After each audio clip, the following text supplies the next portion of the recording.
नमस्कार, आप देख रहे हैं स्टेट टुडे न्यूज और मैं हूं आपके साथ हर्षिता। आइए बढ़ते हैं कुछ खास खबरों की ओर। जबलपुर आरटीओ संतोष पाल का एक वीडियो बड़ी तेजी से वायरल होता देखा जा रहा है। इस वीडियो में आरटीओ संतोष पाल एक ऑटो चालक को धमकी देते हुए दिखाई दे रहे हैं।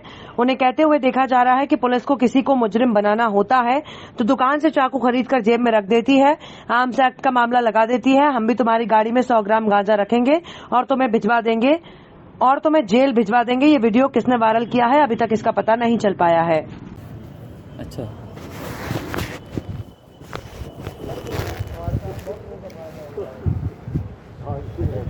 चलो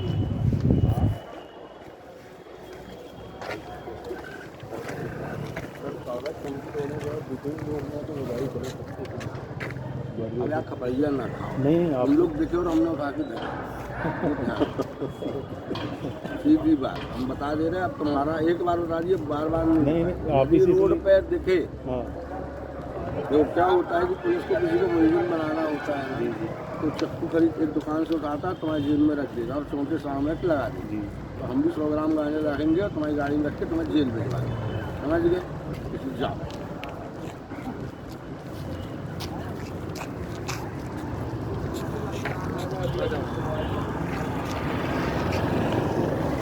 सुनवाई तक नहीं चला। कोरोना के नए वेरिएंट ओमिक्रॉन ने एक बार फिर डर बढ़ा दिया है। ऐसे में उज्जैन में कोरोना की तीसरी लहर से निपटने के लिए स्वास्थ्य विभाग सरकारी अस्पतालों में पर्याप्त इंतजाम कर रहा है। शासकीय माधवनगर कोविड अस्पताल में ऑक्सीजन के 204 बेड सुरक्षित है। इसके अलावा 22 वेंटिलेटर के बेड तैयार कर लिए गए हैं। कोरोना के नए वेरिएंट ओमिक्रॉन के खतरे को देखते हुए उज्जैन का स्वास्थ्य अमला भी सचेत हो गया है। उज्जैन के सरकारी अस्पतालों में कोरोना की तीसरी लहर से निपटने की तैयारियां तेजी से शुरू हो गई हैं। उज्जैन के शासकीय माधवनगर कोविड अस्पताल में ऑक्सीजन के 204 बेड सुरक्षित हैं। इसके अलावा वेंटिलेटर के बेड तैयार कर लिए गए हैं। ऑक्सीजन प्लांट लिक्विड ओकेस माधवनगर अस्पताल के डॉक्टर विक्रम सिंह रघुवंशी ने बताया कि अभी 100 से 150 लोग प्रतिदिन कोविड-19 का टेस्ट करवाने के लिए आ रहे हैं, मगर अभी सभी की रिपोर्ट नेगेटिव आ रही है। ये बात राहत देने वाली है। हालांकि स्वास्थ्य विभाग पूरी तरीके से मुस्तैद है। माधवनगर अस्पताल में ऑक्सीजन प्लांट भी लगा हुआ है। इसके अलावा स्वास्थ्य विभाग के कर्मचारियों को भी अलर्ट कर दिया गया है। गौरतलब है कि उज्जैन धार्मिक नगरी है और यहाँ पर देश भर के श्रद्धालु दर्शन करने के लिए आते हैं। ऐसी स्थिति में कोरोना के नए वेरिएंट को देखते हुए स्वास्थ्य विभाग का अमला किसी भी प्रकार का जोखिम उठाना नहीं चाहता है। कोविड को मद्देनजर देखते हुए हमारे यहाँ पे 204 बेड, साथ में ऑक्सीजन प्लांट लगा हुआ है, लिक्विड ऑक्सीजन लगवा रखा है, जंबो सिलेंडर वाला ऑक्सीजन है। प्रत्येक पलंग पे 204 बेड पे पूरी ऑक्सीजन व्यवस्था कर रखी है। हमारे पास 22 वेंटिलेटर है और लगभग 30 मेरे पास मिनी वेंटिलेटर भी लगा रखे हैं और लैब यहाँ पे है, उपलब्ध हैं। कोविड की टेस्टिंग व्यवस्था हमारे यहाँ रखी गई है। इसके अलावा सारी इमरजेंसी की व्यवस्था भी कर रखी गई है हम लोगों ने और पूरी तरह के हम सब तैयार है। स्टाफ पूरा तैयार है हमारा। कितने मरीज अभी आए हैं और क्या स्थिति है शहर में? अभी लगभग यहाँ पे कोविड टेस्टिंग के लिए 100 से 125 मरीज पर डे आते हैं और सबका एंटीजन टेस्ट यहाँ किया जा रहा है और अभी स्थिति बेटर है। अभी कोई ऐसा कोविड जैसी पेशेंट हमें यहाँ मिला नहीं है। कटनी में आसमा नेताओं को समाप्त करें, एड्स को समाप्त करें, महामारी को समाप्त करें। एड्स नहीं होता सिर्फ औरों को, ये हो सकता है हमें और हमारों को। समय समय पर इस एड्स महामारी को सरकार की तरफ से कई योजनाओं के तरीके से अवगत कराया जाता रहा है। तरह तरह के कार्यक्रम करके लोगों को एड्स बीमारी की जानकारी दी जाती रही है। एड्स से कैसे बचा जा सकता है, एड्स बीमारी का इलाज किया जाता रहा। आज काफी लोगों को इस बीमारी की जानकारी के चलते लोगों में गंभीरता से इसका पालन किया गया और इस बीमारी का हल भी देखने लगा। लोगों में काफी जागरूकता दिखने लगी। इसी क्रम में आज कटनी शहर में जागरूकता रैली निकाली गई, जो कि शहर का भ्रमण कर वापस सरकारी अस्पताल पहुंची, जहां पर शासकीय चिकित्सालय स्टाफ और nursing college Sainath nursing college MGM ने बढ़ चढ़ कर हिस्सा लिया। किन कारणों से एड्स रोग फैलता है, इससे कैसे बचा जा सकता है, जागरूकता अभियान 1 हफ्ते तक चलाया जाएगा, जिसमें कि डॉक्टर सोनी ने अवगत कराया। लगभग 4 कारणों से एड्स की बीमारी होती है। असुरक्षित यौन संबंधों से, संक्रमित उपकरणों से, संक्रमित रक्त और रक्त उत्पादों से, संक्रमित मां से। इन 4 कारणों का उल्लेख डॉक्टर सोनी ने बताया। समाज को इस खतरनाक बीमारी से बचा जा सकता है क्योंकि एड्स का कोई इलाज नहीं आया है और इस बीमारी को जड़ से हटा नहीं सकते। आपको स्वयं जागरूक होना पड़ेगा। सर, ये आज एड्स का जो कार्यक्रम हुआ है, इसका क्या संदेश देना चाहते हैं? आज विश्व एड्स दिवस के अवसर पर जिला चिकित्सालय कटनी में जागरूकता कार्यक्रम का आयोजन किया गया है। इसमें शहर के विभिन्न क्षेत्रों से जागरूकता रैली निकाली गई है, जिसमें नर्सिंग कॉलेज की छात्राएं, अन्य चिकित्सीय स्टाफ एवं कॉलेज के स्टूडेंट्स ने भाग लिया है। इसमें जनता को एड्स से होने किन कारणों से एड्स होता है और उनसे बचने के क्या उपाय हैं, ये जागरूकता फैलाने के लिए ये पूरा कार्यक्रम किया गया है। इस मुख्य रूप से एड्स फैलने के 4 ही कारण होते हैं। सबसे पहला कारण है असुरक्षित यौन संबंध से, दूसरा है संक्रमित उपकरणों से, और तीसरा है संक्रमित रक्त एवं रक्त उत्पादों से, चौथा कारण है संक्रमित मां से बच्चे। यदि हम इन चीज़ों पे सावधानी बरत लें तो समाज को इस खतरनाक बीमारी से बचाया जा सकता है, क्योंकि एड्स का कोई ऐसा इलाज नहीं आया है जिससे कि इस बीमारी को जड़ से मिटाया जा सके। केवल इस बीमारी में व्यक्ति की रोग प्रतिरोधक क्षमता घट जाती है, तो हम रोग प्रतिरोधक क्षमता को दवाओं के द्वारा बनाए रख सकते हैं, लेकिन बीमारी पूरी तरह खत्म नहीं होती। सीहोर जिले के ग्राम खाचारौत के पीड़ित वृद्ध ने बताया कि जमीन हड़पने की नियत से दिनांक 28 नवंबर 2021 को अजाब सिंह, दिनेश, किशोर, सज्जन, कृपाल मेरे खेत पर डंडा फरसी लेकर आए और गाली गलौज की। मेरी पत्नी राम कुंवर को डंडों से बेरहमी से मारने पीटने लगे और मेरी पत्नी के हाथ पैर तोड़ दिए। जब मैं बचाने के लिए आया तो मुझे भी लाठी से मारपीट कर घायल कर दिया।